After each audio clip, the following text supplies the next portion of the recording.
வீடியோவில் வந்து பார்த்தீங்க அப்படின்னா இப்போ ரீசெண்டாக வந்து நிறைய பேர் வந்துட்டு ஏர்டெல் ஜியோ அதுக்கப்புறம் வந்து வோடஃபோன் ஐடியாவில் இருந்து பிஎஸ்என்எலுக்கு நெட்வொர்க் வந்து மாறிக்கிட்டு இருக்கிறாங்க. ஸோ இந்த மாதிரி நீங்கள் வந்து போர்ட்டின் பண்ணி நெட்வொர்க் வந்து சேஞ்ச் பண்ணும்போது ஸோ உங்களோட அந்த நெட்வொர்க் சேஞ்சிங் ரெக்வஸ்ட் வந்து என்ன கண்டிஷனில் இருக்குது, உங்களோட நெட்வொர்க் சேஞ்சிங் ரெக்வஸ்ட் வந்து ஆக்செப்ட் பண்ணியிருக்காங்களா இல்லை ரிஜெக்டட் பண்ணியிருக்காங்களா, இதை பற்றின எல்லா டீட்டெயிலையும் எப்படி நம்ம ஆன்லைனில் வந்து தெரிஞ்சுக்கிறது அப்படிங்கிற டீட்டெயிலை பற்றி தான் இந்த வீடியோவில் பார்க்க போகிறோம்.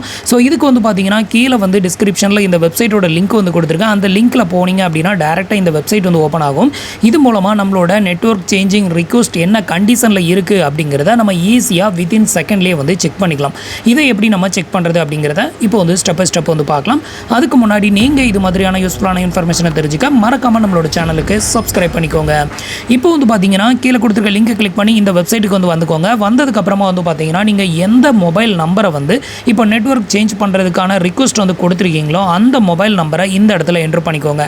அதுக்கு அடுத்தது யூபிசி கோட் அப்படின்னு இருக்குல்ல, இந்த யூபிசி கோட் அப்படின்ற இடத்துல நீங்கள் போர்ட்டின் பண்ணுறதுக்கான அந்த போர்ட் பின் நம்பர் ஒன்று எடுத்திருப்பீங்கல்ல. இப்போ ஏர்டெல் அப்படின்னா AJ123456 அப்படின்னு சொல்லிட்டு ஒரு 6 டிஜிட்டில் நம்பர் இருக்கும். ஸோ அந்த நம்பரை இங்கே வந்து என்ட்ரு பண்ணிக்கோங்க. அதே நம்பரை மறுபடியும் கீழே வந்து ரீஎன்ட்ரு பண்ணிக்கோங்க.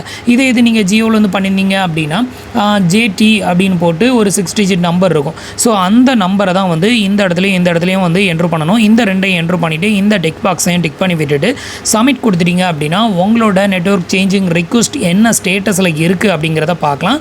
இப்போ நான் வந்து எனக்கான டீட்டெயிலாக ஃபில் பண்ணி காமிக்கிறேன். இப்போ வந்து பார்த்தீங்க அப்படின்னா நான் வந்து எனக்கான டீட்டெயிலாக ஃபில் பண்ணிட்டேன். இதில் என்னோடய மொபைல் நம்பர், அதுக்கப்புறம் இதில் வந்து யூபிசி கோடு, நம்ம என்ன கோடு கொடுத்துருந்தோமோ அந்த கோடு, அதே யூபிசி கோடை ரீஎன்ட்ரு பண்ணிவிட்டு அதுக்கு அடுத்தது ஐ எம் நாட் ரோபோட் அப்படிங்கிற இந்த டிக் பாக்ஸில் டிக் பண்ணிங்க அப்படின்னா இது வெரிஃபைட் ஆகிரும். இதுக்கப்புறம் வந்து பார்த்தீங்கன்னா சப்மிட் அப்படிங்கிற ஆப்ஷனை கிளிக் பண்ணிடுங்க. இப்போ வந்து பார்த்தீங்கன்னா நம்மளோட போர்ட்டின் ஸ்டேட்டஸ் என்ன அப்படிங்கிறத இந்த இடத்துல வந்து நமக்கு வந்து ஷோ பண்ணிடும். இதில் வந்து பார்த்தீங்கன்னா நம்மளோட போர்ட் பின் ஸ்டேட்டஸ் வந்து பார்த்தீங்கன்னா ஆக்செப்ட் அப்படின்னு வந்துருச்சு. ஸோ ஆக்செப்ட் அப்படின்னா நம்ம வந்து நெட்வொர்க் சேஞ்ச் பண்ணுறதுக்கான ரிக்வஸ்ட் வந்து சக்ஸஸ்ஃபுல்லாக வந்து ஆக்செப்ட் பண்ணிட்டாங்க. ஸோ நம்மளோட நெட்வொர்க் வந்து டெஃபினட்டாக சேஞ்ச் ஆயிரும் அப்படின்னு எதிர்பார்க்கலாம். இன்கேஸ் உங்களுக்கு இதில் வந்து ரிஜெக்டட் அப்படின்னு வந்துருச்சு அப்படின்னா உங்களோட நெட்வொர்க் வந்து சேஞ்ச் ஆகாது. ஸோ நீங்கள் வந்து போர்ட்டின் பண்ணி அந்த நெட்வொர்க் சேஞ்ச் பண்ணும்போது ஏதாவது ஒரு டேட்டாவை மிஸ்மேட்சாக கொடுத்துருப்பீங்க. எக்ஸாம்பிளுக்கு நீங்கள் போர்ட்டின் நம்பரை தப்பாக கொடுத்துருக்கலாம், இல்லைனா போர்ட்டினோட எக்ஸ்பைரி டேட்டு மந்த்து இருக்குல்ல, ஸோ அதை வந்து நீங்கள் தப்பாக கொடுத்துருந்தாலும் உங்களுக்கு வந்து இந்த சிம் நெட்வொர்க் சேஞ்ச் பண்ணுறதுக்கான ரிக்வஸ்ட் வந்து ரிஜெக்டட் ஆகும். ஸோ அது மூலமாக நீங்கள் வந்து தெரிஞ்சுக்கலாம். இதுக்கு மேலே இதில் ரொம்ப டீப்பான டீட்டெயிலாக ஒன்றும் தெரிஞ்சிக்க முடியாது.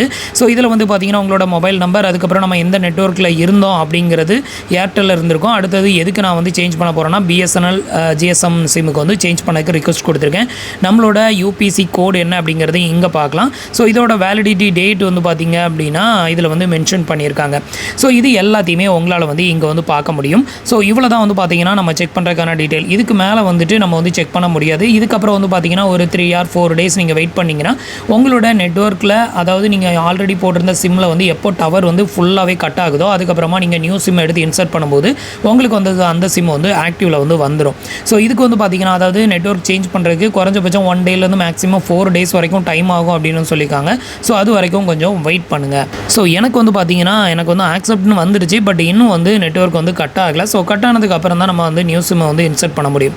ஸோ இன்றைக்கி சொன்னால் இந்த அப்டேட் இன்ஃபர்மேஷன் உங்களுக்கு ரொம்பவே யூஸ்ஃபுல்லாகவும் இன்ஃபர்மேட்டிவாகவும் இருந்திருக்கும் அப்படின்னு நினைக்கிறேன். நம்மளோட வீடியோஸ் பிடிச்சிருந்ததுன்னா லைக் அண்ட் ஷேர், கமெண்ட் பண்ணுங்கள்.